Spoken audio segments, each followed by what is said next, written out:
Sederhana nampaknya, tapi dalam penuh makna. Manhaj, jalan beragama, bukan sesuatu yang bisa diinstal dalam sebuah aplikasi layaknya yang beredar di berbagai bentuk gadget.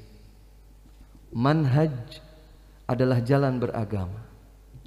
Jalan beragama yang selalu dipertanggungjawabkan di atas ayat-ayat Al-Quran, di atas hadis-hadis Rasulullah sallallahu alaihi wasallam yang sahih, sesuai dengan pemahaman generasi terbaik umat ini.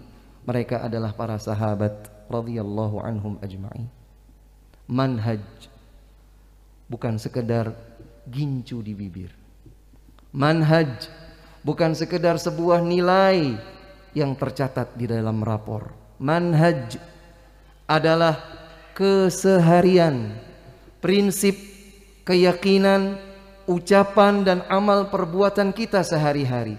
Jalan beragama yang dahulu ditempuh oleh Rasulullah sallallahu alaihi wa ala alihi wasallam. Berpegang teguhlah di atas manhaj yang sahih.